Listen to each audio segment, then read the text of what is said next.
গত শনিবার ছিল রাখি পূর্ণিমা। এই শুভ দিনে শুভক্ষণে আমার বাড়িতে একটা পুজোর আয়োজন করেছি। আর কি পুজো? সত্যনারায়ণ পুজো।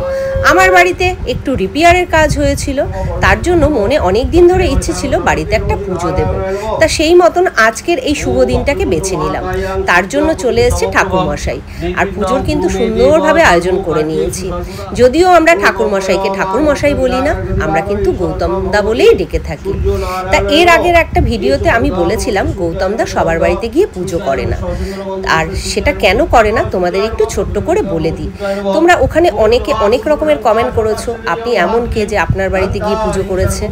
তা যাই হোক, আমি এমন কেউ নই, ঠিক কথাই, কিন্তু উনি এতটাই লাইফে ব্যস্ত। আসলে উনি প্রফেশনে একজন জ্যোতিষ এবং বাস্তু বিশারদ। তা সেই কারণে উনি ওনার চেম্বারেই কিন্তু সারাটা দিন ব্যস্ত থাকে, মানে সকাল থেকে রাত পর্যন্ত। সেই কারণে উনি একদমই সময় পান না। আসলে আমি ওনাকে অনেক দিন ধরেই চিনি এবং আমার পরিবারও, আর আমাদের সাথে কিন্তু আত্মীয় সম্পর্কই হয়ে গেছে। সেই কারণে আমাদের কথাটা ফেলতে পারেননি উনি। তাই আমার বাড়িতে যতবারই পুজো হয় উনিই কিন্তু এই সত্যনারায়ণ পুজোটা করে দেন এবং তার সাথে হোমও করে দেন।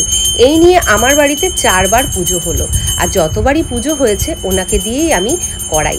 আসলে মনে আলাদা একটা তৃপ্তি বা শান্তি পাই, কারণ উনি পুজোটা এত সুন্দরভাবে করেন যে যেটা বলার কথা নয়।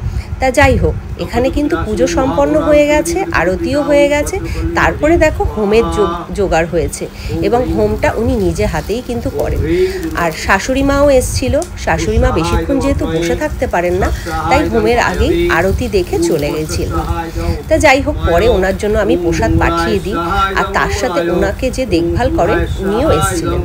তা যাই হোক, হোম তো খুব ভালোভাবে সম্পন্ন হলো, এবং উনি এটাও বলল যে তোমার বাড়ির পুজোটা কিন্তু খুব সুন্দরভাবে হয়েছে, আর হোমটাও কিন্তু খুব সুন্দর হয়েছে।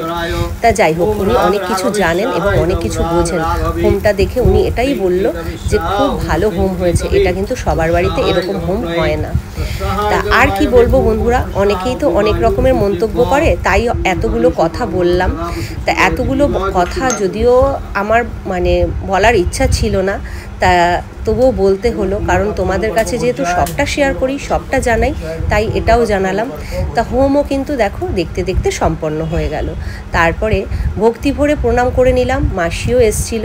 মাসি শুনেছে যে আমার বাড়িতে পুজো হবে, আর সেই মতন অত দূর থেকে কিন্তু মাসিও ছুটে এসছে। যদিও সেই দিনটা মাসি থাকেনি, ভাইকে রাখি পরালাম, আমার বাড়িতে একটু খাওয়া দাওয়া করলো, খাওয়া দাওয়া করে মাসিটা বেরিয়ে পড়েছিল। দেখতে দেখতে হোমও সম্পন্ন হয়ে গেল। আর হোম সম্পন্ন হওয়ার পর গঙ্গার জল দিয়ে কিন্তু শান্তি করতে হয়, মানে শীতল করতে হয়। তারপর শান্তির জল দিয়ে দেওয়া হচ্ছে, আর শান্তির জল দেওয়ার পর সবাইকে কিন্তু চরণামৃত দেওয়া হলো।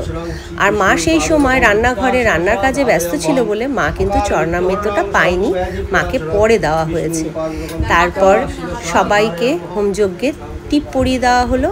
আর আমি বললাম যে মা তো চরণামৃত পায়নি, দাদা মাকে একটু চরণামৃত দিন।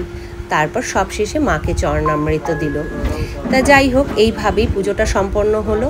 আর তোমাদের কেমন লাগলো অবশ্যই কিন্তু কমেন্টের মাধ্যমে জানিও।